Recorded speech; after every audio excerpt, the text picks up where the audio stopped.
Et c'est reparti pour des scénarios survolés. Ça vole pas très haut et on aurait pu s'en passer.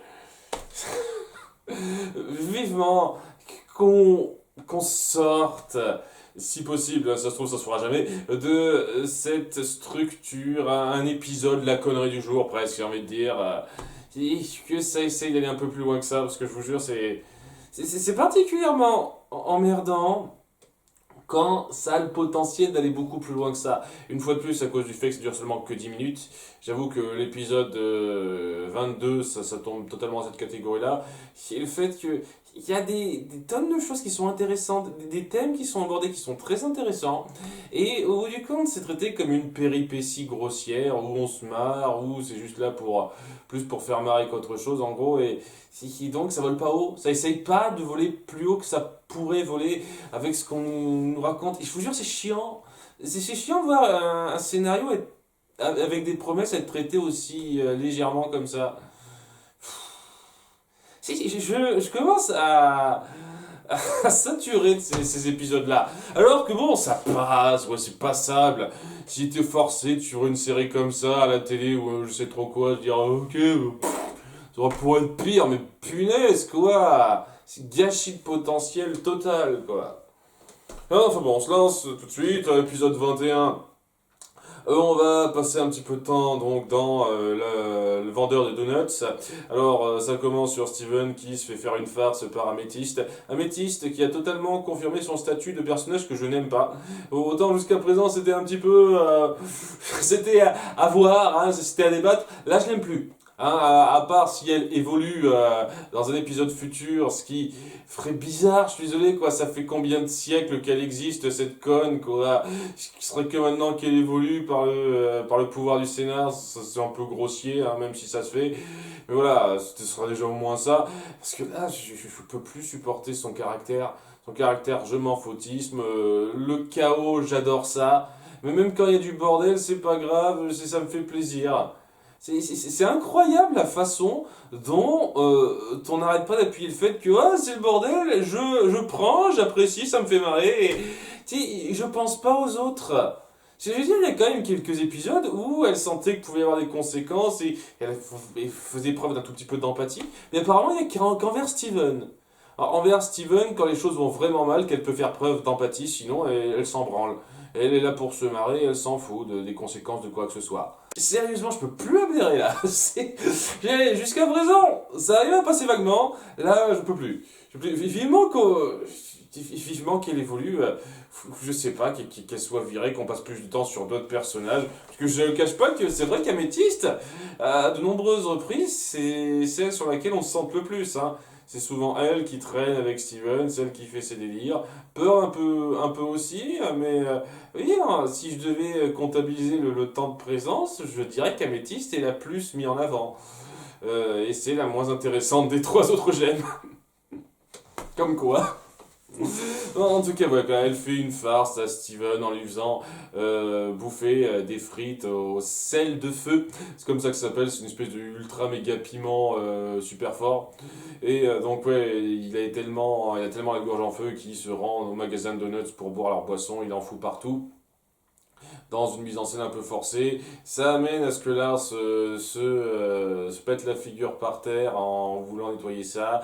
Et il inventera une excuse à peine subtile. Je veux dire, le fait qu'on se laisse avoir par ça, déjà, faut être stupide, mais ça jouera un rôle assez important pour faire croire à Sadie, donc l'autre personne, la fille qui gère le magasin de donuts. Je pense que ce sera important de se rappeler par la suite. Sadie croit donc qu'il a mal au dos, comme il le dit, et donc l'envoie se reposer chez lui, elle lui donne sa journée de repos et elle a besoin de quelqu'un pour le remplacer. Donc Steven se porte volontaire pour vendre des donuts, organiser un petit peu le magasin.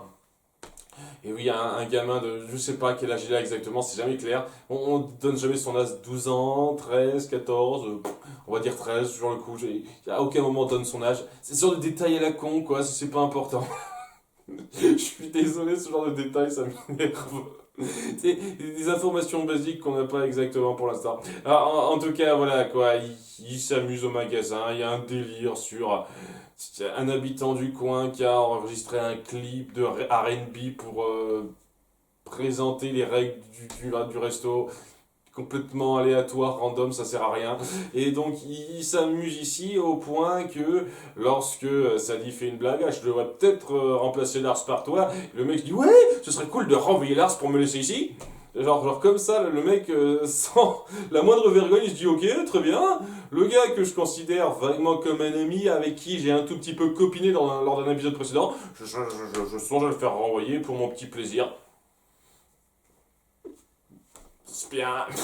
La façon dont c'est amené, c'était. Waouh! Pas génial, hein? Ça rabaisse pas mal le personnage, hein? Mais bon, ça va amener à ce qui est le plus intéressant, ce qui malheureusement sera pas super bien géré, je trouve, sur le fait que Sadie a dit oui, que malgré le fait que ce soit un petit peu un connard sur les bords par moment et qu'il essaye le moins possible de faire quelque chose, on a quand même passé un bon moment ensemble. On voyait qu'il semblait s'intéresser à moi pour certains trucs. On a passé un bon moment à jouer aux jeux vidéo à un moment donné. C'est pour ça qu'il m'appelle Player 2. Ça va jouer un rôle, ça. Et donc, ouais, étant donné qu'il a fait preuve d'un moment de bonté avant, il se dit tiens, on va aller lui rendre visite pour lui redonner le moral. Et lorsqu'il se rend là, il tombe comme par hasard sur lui qui est en train de s'amuser avec ses nouveaux amis, donc qui ont été introduits à l'épisode je sais plus combien. Je sais plus c'est 14 ou 16, je sais plus. 16, il me semble que c'est l'épisode 16. En tout cas, voilà, il le voit s'amuser en se foutant de sa gueule. Ah, elle a cru que j'avais mal au dos, j'ai juste fait ça pour me tirer et pas bosser. En plus de ça, il a l'air de s'acoquiner un petit peu avec la meuf du groupe. Donc, elle est un peu jalouse parce qu'on sent qu'elle a des sentiments pour lui un tout petit peu. Et ça crée un truc qui est pas mal dans le sens où Sadie se sent trahie et que tous les sentiments, les bons sentiments qu'elle a pour lui se sont un petit peu réduits en char. Puis là, il y a Steven qui se sent aussi un peu trahi, mais du genre ouais, c'est un salaud de faire ça sans réfléchir plus loin, tandis que Sadie c'est un peu plus profond. Au début, elle réfléchit un petit peu sous le coup de la colère, mais elle fait rien, tandis que Steven dit ah, je connais un moyen pour le faire fumer, mais de façon claire et directe, le mettre en feu. Donc il pique le sel de feu d'un métis qu'elle a fourré je sais pas où, mais j'imagine qu'elle en a rien à foutre qu'on lui pique ça. De toute façon, on verra plus tard dans la suite de l'épisode que lorsque tout le bordel qui s'en suivra face à ça se mettra en place, ça la fera juste se marrer. Hein, rien à foutre de la destruction, etc. Et donc, ouais, quoi, il met en place une espèce de guet-apens pour l'empoisonner, entre guillemets, avec du sel de feu, juste pour il lui irritait la gorge, quoi, comme si c'était du tabasco, une connerie comme ça. Ça va être beaucoup plus fort que ça. Ça dit au début, elle se dit non, non, non, mais après qu'il revient au magasin en réinventant cette excuse du mal de dos de façon ultra forcée, faut vraiment être con une fois de plus pour pas se rendre compte que c'est du gros mensonge et honté. Je veux dire, la première fois aussi, hein, c'est aussi un truc qui est moyennement la mise en scène, quoi. Lorsqu'il dit un truc aussi basique, un mensonge aussi facile à voir, ne pas tomber dedans comme ça, faut être un petit peu conne. Ça dit, je suis désolé. J'imagine que c'était sentiment pour lui qui t'ont aveuglé, on va dire ça. Donc, ouais, ça l'énerve, quoi, qui relance cette excuse-là, et donc elle en fout des tonnes de sel de feu sur le donuts. Et on voit tout de suite venir la chute. Parce que voilà, au moment où elle lui donne son donut ultra épicé, le mec se contente pas d'avoir les poumons qui chauffent, il crache carrément du feu. Voilà, il devrait être mort donc, mais bon, un cartoon. Non mais sérieusement, s'il en est à ce stade-là, il devrait complètement être mort, hein, logiquement, hein, en tant qu'humain normal. Mais bon, il est orange et il a une tête de cube, donc j'imagine que c'est pas un humain normal, Lars. On va dire que c'est ça. En tout cas, ouais, ça va être le gros bordel où il est en courant partout parce qu'il peut pas étancher sa soif comme ça. Il détruira des tonnes de trucs dans la ville. Il y a Sadie qui se sentira coupable, elle voulait pas ça, elle essaiera de suivre avec un extincteur, et c'est la seule qui essaiera de faire quelque chose. Les autres, améthyste, rien à foutre aussi, comme je l'ai dit. Au bout d'un moment, Lars sera un peu énervé parce qu'il comprendra que Steven a fait le coup, sachant que sans voir avec ça, c'est lui qui est le plus fautif, hein. Même si Sadie en a foutu des tonnes de trucs comme ça, elle s'attendait pas à ce que ce soit une espèce de truc magique ultra puissant. Vous auriez pu faire exactement la même chose avec, j'en sais rien, du tabasco, de la harissa, n'importe quelle connerie pour faire en sorte que ça chauffe bien de façon naturelle. Mais non, c'est une connerie magique dont tu ignores les effets. Si ça va plus loin, tu te fais pas de réflexion plus que ça, Steven. Hein. Une fois de plus, vivement qu'il évolue ce personnage. Hein. On dit qu'il va évoluer, bah, vivement. Hein, parce que je vous jure, si la moitié du temps je le supporte pas, l'autre moitié ça va. Hein. Mais l'autre moitié, non. Bref, au bout d'un moment, ça se calme. Il y a Sadie qui finit par lui dire ces 4 vérités à Lars comme ça, au bout du compte, quand tu m'appelais joueur 2, joueuse 2, player 2, ça aurait pu être n'importe qui, c'est tout ce que ça voulait dire. Il y a ce moment un peu doux qu'elle balance et je suis désolé. Ça aurait été particulièrement fort si vous aviez développé ça, mais à la place, tout ce qu'on a, c'est Lars qui sent un tout petit peu mal et qui dit tu veux que je t'aide à réparer un peu ça? Il dit ok, merci, et il n'y a rien de plus. Il y a Steven qui dit ah cool, ça s'arrange, Améthyste qui se vante alors qu'elle a rien fait, c'est très drôle ça, et ça va pas plus loin. Et la prochaine fois qu'on les verra, ça reviendra au statu quo. Bah, ça dépendra un petit peu de ça, sans vouloir être vexant, mon appréciation de cet épisode. Hein. Parce que si ça revient totalement au statu quo, où ils continuent de traîner ensemble comme si de rien n'était après ces espèces de petites révélations, ces 4 vérités qui ont été un petit peu dites, bah je suis désolé, ça aurait été un épisode parenthèse inutile. Et faire un épisode parenthèse inutile autour d'un espèce de petit drame sentimental sur lequel on rebondira pas, c'est de la merde. Hein, je suis désolé, c'est une approche de merde. Donc voilà, je réserve un petit peu mon jugement pour cet épisode. Pour l'instant, je le trouve moyen. Si on rebondit là-dessus de façon intéressante, comme quoi c'est arrivé ça, et ça va changer un petit peu la relation entre Lars et Sadie, je dis ok, banco, j'apprécierai un petit peu. Si on rebondit pas là-dessus et la situation revient comme elle se doit, c'est un mauvais épisode. Voilà, donc pour l'instant, c'est le... c'est la petite vague du moyen qu'il a, mais je vous cache pas, ça dépendra beaucoup de ce qu'il y aura par la suite. J'ai un peu peur que ça revienne un petit peu au statu quo, leur relation, et que ça aille pas plus loin, ce qui serait du foutage de gueule. Mais c'est clair et net que c'est quelque chose qui aurait dû être de toute façon adressé directement, plus en détail, plutôt qu'un petit moment calme, et puis après on s'intéresse plus à eux. Là, on a mis en place un drame sentimental, il faut poursuivre. Il faut mettre les choses plus à plat que ça, quoi. Pas juste montrer Sally qui se plaint, lui qui se montre gentil rapidement, et puis tout s'arrange, on revient à la case départ. Alors, semble-t-il, une fois de plus, on verra bien, mais voilà, il aurait fallu un épisode juste après qui montre la suite de leur relation après. Pas juste on saute et puis après, à vous de deviner ce qui se passe après, sachant que j'ai quand même de forts doutes sur le fait que ça fera pas prolonger grandement ça. Sans doute que plus tard leur relation évoluera, c'est tout ce que j'espère, mais j'ai le sentiment que la prochaine fois qu'on les verra, ils feront comme si de rien n'était. Et ça m'énerverait beaucoup. En tout cas, ouais, la mise en scène, quand c'est pas du remplissage sans intérêt qui est assez lourd, lorsqu'on passe vraiment sur le côté émotionnel autour de l'histoire entre Sadie et Lars, c'est cool. C'est bien fait, hein. On sent la tristesse de Sadie à plusieurs moments et comment elle en vient à être énervée contre Lars. C'est bien rendu, hein. Le personnage porte bien la chose, mais tout le reste à côté est pas génial et il faut voir une fois de plus comment ça sera repris par la suite. Ça dépendra grandement de ça, mon appréciation de cet épisode pour l'instant. Ensuite, l'épisode 22, Steven et les Stevens, où on se voit tout de suite un petit peu venir la chose. Ça commence une fois de plus sur une mission qu'on nous balance de n'importe quoi, dont l'importance est totalement balayée d'un revers de la main. Ça veut tout et rien dire, on s'en fout. Désolé, ça me gênera tout le temps. Tant qu'il n'y aura pas de contextualisation un tant soit peu poussée sur la situation magique qu'on met en place, ça manque énormément d'impact et de signification pour être aussi fort que ça pourrait. Hein. C'est le cas dans la moitié des épisodes facilement, hein, je vous jure. En tout cas, voilà quoi, ils sont un endroit magique où tous les 100 ans, ils ont le choix entre des tonnes de sabliers qui existe là pour choisir lequel est le véritable sablier du temps qui a le pouvoir de voyager dans le temps, rien que ça.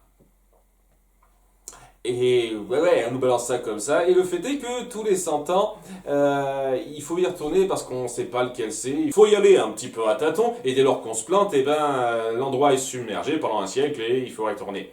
Ce qui amène quelques petits questionnements. Déjà, un truc par rapport à Améthyste qui, une fois de plus, n'en a rien à branler. Genre, oui, j'en choisis un au pif parce que j'aime bien, il est marrant. Et ça amène l'endroit à être inondé. Cool, cool. Et ils doivent donc se barrer avant que ce soit totalement inondé. Et il y a Steven qui se dit, ouais, si Améthyste a choisi ici, moi aussi je vais en prendre un. Il prend une toute petite boule avec un tout petit sablier dedans. Ouais, je vais te prendre, ça va être cool de t'avoir. Et bien entendu, vous voyez où ça va venir, hein. Un petit peu évident, ça. Et ils doivent se barrer de justesse. Et j'insiste sur ce point-là, de justesse. Ils arrivent à se barrer avant que ce soit totalement inondé, hein. Ils ressentent même l'effet de l'eau sur eux, hein. À quelques secondes près, j'ai le sentiment que ça aurait été un petit peu le bordel. Pour pouvoir se barrer de là. Ce qui amène à quelques petites questions. On voit que Steven a mis un petit peu son temps à choisir sa petite boule de sablier.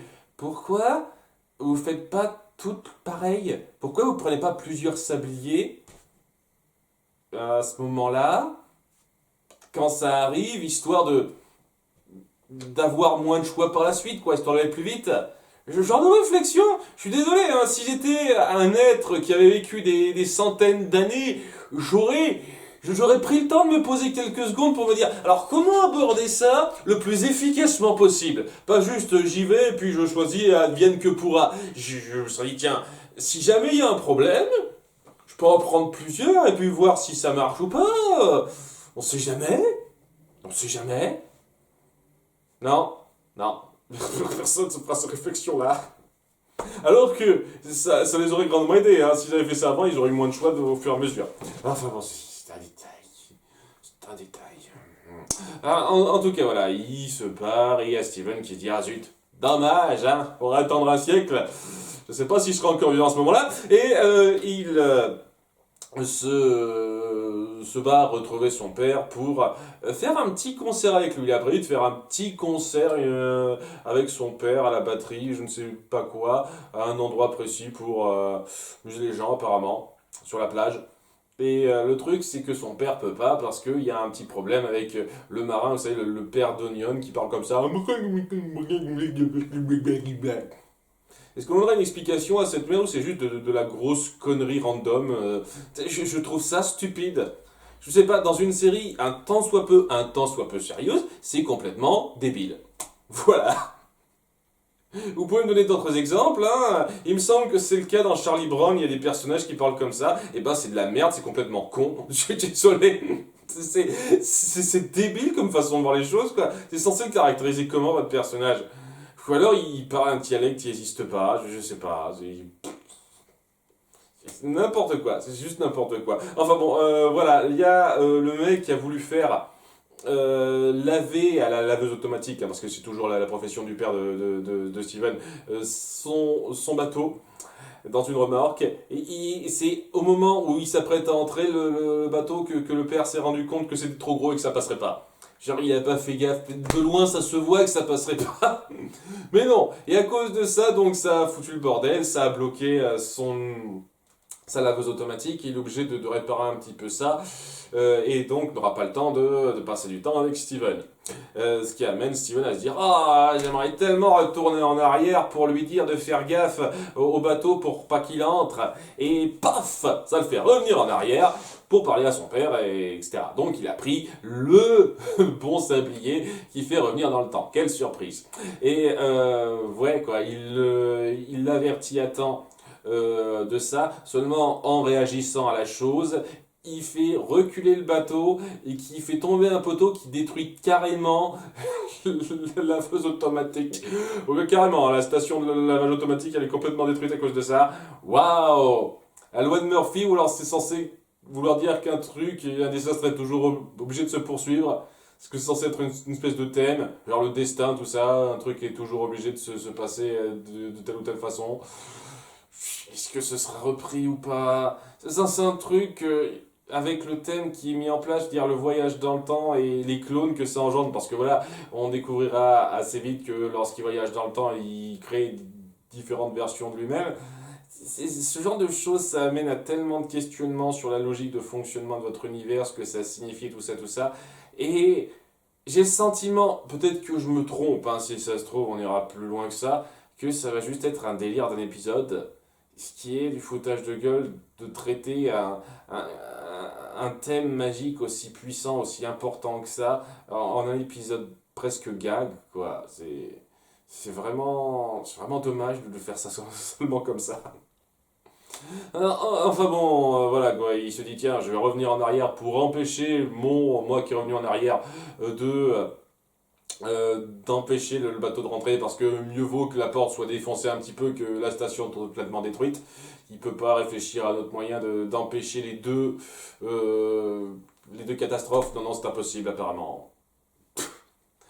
Non, non, non, il y a qu'une seule façon de faire. Et donc voilà, quoi, il revient en arrière et c'est là qu'en empêchant l'autre Steven, ils finissent par avoir une idée. Et si on formait un groupe avec l'autre Steven pour faire une espèce de bande, quoi, et donc, ouais, faire notre numéro musical sur la plage, mais seulement à 4, quoi. Et donc, suite à ça, ils reviennent en arrière à 2 reprises pour former les 4 Stevens, quoi, et qui font leur petit numéro musical qui est plutôt cool. Voilà, la chanson est sympa. Voilà, la chanson est sympa. Pas aussi marquante que ça, mais elle s'écoute bien. Et voilà, au début, tu te dis, on va éviter l'écueil des disputes comme quoi c'est moi qui dois être au centre, non, c'est moi, tout ça, tout ça. Ça a l'air de pas partir là-dessus, comme ce qu'avait fait notamment l'épisode de Gravity Falls où Dipper faisait je sais pas combien de copies de lui-même, mais non. Il y aura Steven, l'aîné entre guillemets du lot, qui se proclamera chef et qui dira aux autres quoi faire, les autres le prendront mal, il y aura des disputes, ce sera chiant. À un moment donné, il y aura les 3 autres qui se diront non, on veut plus être avec toi Steven, tu te prends trop pour le meilleur, pour le plus fort. Et ils ont fait une bande à 4 avec Améthyste, qui une fois de plus mais YOLO quoi. Genre ouais, il y a plusieurs Steven, cool, je suis. Elle se pose pas de questions, elle va pas prévenir les autres ou quoi que ce soit. Top délire, je suis, ça me fait marrer. Non mais à un moment donné, je vous jure quoi, ce genre de je m'en foutisme, quand c'est exacerbé à ce stade-là, ça rend le personnage totalement détestable, hein. Totalement détestable. Elle a besoin qu'on lui colle des claques et d'évoluer un petit peu. Et c'est ça qui me fait chier particulièrement, parce que pour autant que j'aimais pas trop l'épisode 9, j'appréciais un tout petit peu le moment émotionnel entre Améthyste et ses amis, qui a essayé de la comprendre un peu. Et si ça avait été bien fait, si on avait bien rebondi là-dessus, on aurait mis en place une situation où elle accepterait certains compromis pour pouvoir être elle-même par moment, puisque ses amis la laisseraient faire. Ouais, on te laisse être la catcheuse que tu as envie d'être pour te marier, si ça te permet de t'épanouir mieux. À côté, ce serait cool que tu respectes un petit peu plus notre mission. Non. Non, elle respecte pas plus ça. Au contraire, j'ai l'impression que plus les épisodes filent, plus elle en a rien à foutre et plus elle prend ça à la légère. Heureusement qu'on a fait ce moment émotion entre elles dans l'épisode 9, hein. Elle a vachement évolué de ça, hein. C'est complètement naze et plus ça va, plus ça fait me revoir à la baisse cet épisode 9, hein. Parce qu'il n'y a rien qui en sort. Absolument que dalle. C'est extraordinaire. Extraordinaire. Enfin bref. Voilà, quoi. Excusez-moi de m'étendre sur une petite scène qui dure 20 secondes, à peine, quoi, même pas 10 secondes d'épisode, mais putain, quoi, ce personnage, plus on le met en avant, plus il me sort par les trous de nez. Attends, Steven, ça dépend des épisodes. Une fois sur deux, je le trouve plutôt sympa, un petit peu mignon. Et l'autre fois, un peu énervant. Là, Améthyste, plus ça va, plus je la trouve quasi uniquement agaçante. Il y a de moins en moins de choses qui me font l'apprécier. Enfin, je sais pas, peut-être que c'est une mauvaise passe et qu'après elle sera mieux mise en avant, mais punaise, pour l'instant, je peux plus là. Je peux plus la supporter celle-là. En tout cas, voilà, ils s'amusent ensemble, il y a du conflit un peu grossier, comme on l'a vu des tonnes de fois dans ce genre de situation. Une fois de plus, c'est quelque chose qui m'énerve particulièrement parce que Gravity Falls, qui il me semble est sorti un peu avant ou à peu près en même temps, je sais plus exactement, enfin l'épisode en question, on a joué là-dessus, on a jonglé sur ce cliché du clone qui veut un peu prendre la place de l'original pour en faire quelque chose d'un petit peu différent. Et là, au bout du compte, on n'en fait rien, quoi. Ça devient le gros bordel un peu évident. Ou bien entendu, c'est un petit peu différent parce que on essaye de faire ça à mode original en créant du espèce de gros bordel et on n'arrête pas de revenir dans le temps pour faire différents trucs, ça devient n'importe quoi. Au bout d'un moment, tout ce qu'ils font, c'est se barrer d'une époque à l'autre dans une logique temporelle qui n'a aucun sens pour moi. Je vais en parler un tout petit peu de ça parce que c'est... Putain, ça commence à me gonfler de mettre ça en avant, je vous jure. Les gens n'en ont rien à branler de la logique temporelle. Et il y a du voyage temporel, ah, c'est pas grave, oh, c'est incroyable. Je réfléchis pas à comment ça fonctionne, tellement ça me saoule de voir les gens avoir cet état d'esprit-là. En tout cas, ici, quoi, par exemple, il essaye de retourner dans le temps au moment où Steven s'apprêter à remonter dans le temps pour créer le premier Steven lançant la boucle, tout ça, donc pour empêcher son père de faire entrer le bateau dans son laveur automatique. C'est pas logique. C'est pas logique. Si tu peux exister avant ça, c'est que... Et que, en plus de ça, t'es revenu en arrière et il t'a totalement perturbé ce Steven-là avec les trois autres. Ce Steven est clairement pas remonté dans le temps pour empêcher son père de faire le coup du bateau. Et donc à ce moment-là, il n'a pas pu créer le premier Steven qui aura balancé toute cette avalanche de trucs. Ok, nous sommes d'accord là-dessus. Donc la logique voudrait que normalement, lorsqu'on revient dans le temps, on crée juste une nouvelle version du continuum espace-temps, ou c'est juste un tout nouveau fil du temps, où ce coup-ci, il y a plusieurs Steven qui se baladent, qui existent. Oui, et au passage, les sabliers du temps, ils sont en multiversion aussi, quoi. Ils se multiplient également. Ok, très bien. Seulement, plus on avance, moins ça a de sens, puisqu'il y a d'autres Steven qui se créent dans d'autres circonstances qui sont pas mis en avant parce qu'on fait ça n'importe comment. Lorsqu'ils reviennent dans le temps, il y en a d'autres qui reviennent dans le temps, qui viennent d'autres versions qui n'ont pas pu se faire puisqu'ils sont revenus dans le temps avant que ces versions puissent se faire. Donc ça n'a absolument aucune logique. Excusez-moi, j'essaye d'être clair par rapport à ça, mais c'est juste... Voilà, il y a des Steven qui sont revenus dans le temps, voilà. Et pour faire un truc, ce truc ça n'a pas marché, voilà, ils reviennent à un autre moment dans le temps, et il y a d'autres Steven qui apparaissent de nulle part, qui ont clairement pas pu être là pour diverses raisons, parce que ils n'ont pas pu être créés à ce moment-là, ce serait une autre ligne temporelle, mais ils existent quand même parce que je sais pas. Je sais pas, il faut qu'on crée 10 000 Steven à la fin pour que ce soit plus bordélique. En gros, c'est ça. C'est juste... Je comprends tellement pas le délire. Je comprends tellement pas le délire. Parce que si c'est juste les premiers Steven qui vont monter dans le temps et qui tombent sur les autres Steven qui sont rentrés dans le temps, c'est-à-dire eux-mêmes, mais deuxième version, quelle est la logique? Quelle est la logique? Ça veut rien dire, c'est juste une excuse pour du gros bordel. Je défie quiconque de m'expliquer comment c'est censé fonctionner ce truc. Ça ne veut rien dire. C'est pour le plaisir de faire n'importe quoi. Voilà, c'est ça le voyage temporel. C'est super, hein. Ouh. Et donc, au bout du compte, il y aura le Steven original, entre guillemets. C'est pas exactement ça, c'est compliqué, c'est chiant au bout du compte. Enfin, le plus ancien, quoi. Le premier à avoir voyagé dans le temps, techniquement, donc la première version. Qui finit par se dire, ouais, il faut que je revienne au moment où... il y a le Steven qui s'apprêtait à prendre pour la première fois le sablier du temps pour l'en empêcher pour une raison X. Sachant qu'avant, en plus, on les voit même retourner dans le temps après la fin de l'épisode 1, histoire de rappeler à ça ce qui devrait provoquer un énorme problème de continuité, puisque en faisant ça, vous avez créé une nouvelle ligne de temps. On s'en fout. Au bout d'un moment, on s'en fout. Bref, et il revient là, c'est le gros bordel, tout le monde le suit pour une raison X. Je veux dire, est-ce qu'il a parlé tout à ce niveau-là pour que absolument tous les Steven le suivent à ce moment précis? C'est n'importe quoi. Mais une fois de plus, il faut que le bordel soit là, donc voilà, merde.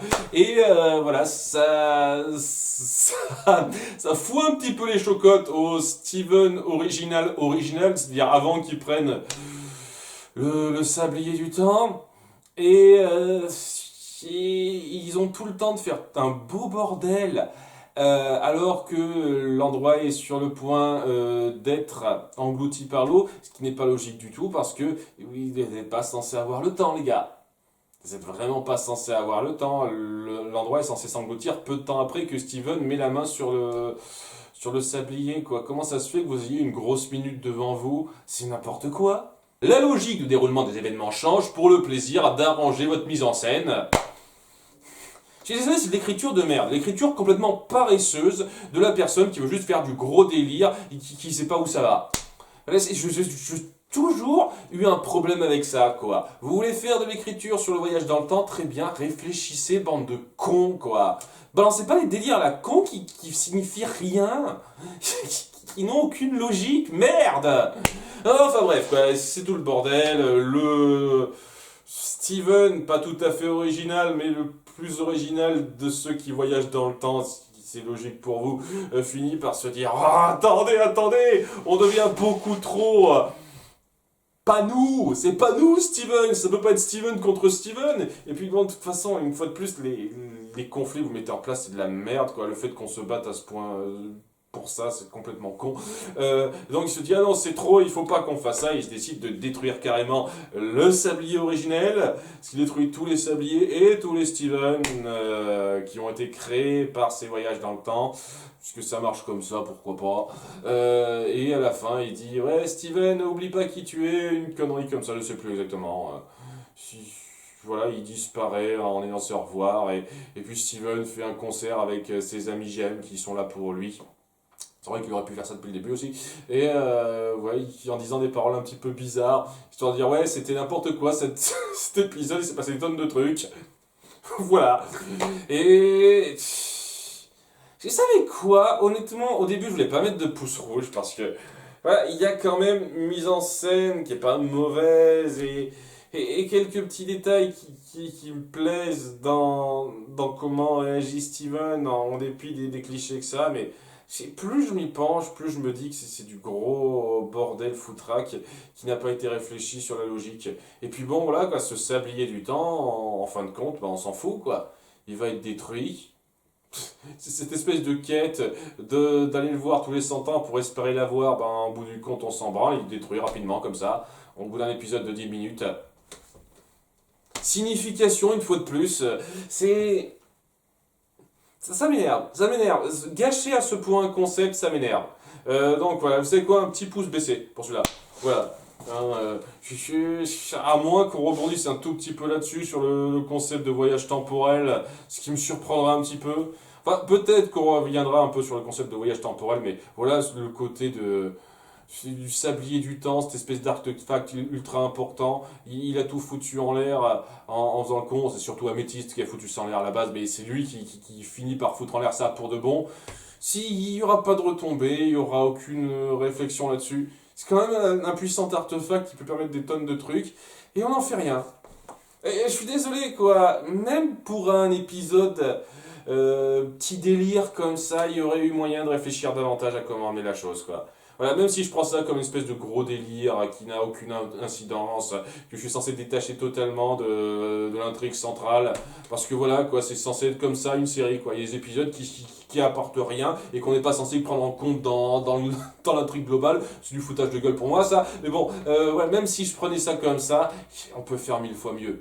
Plus réfléchi et mieux amené dans le conflit que ça peut créer, quoi. Quand on parle d'intrigues sur des clones qui foutent le bordel, moi je pense assez vite à l'épisode de My Little Pony, où on a fait ça dans My Little Pony par exemple, où Pinkie Pie se retrouvait en surnombre pour des raisons assez compréhensibles, c'est-à-dire que voilà, elle voulait être à plusieurs endroits à la fois pour être avec ses amis, et à cause de ça, ça dégénère et c'est un peu le bordel en ville.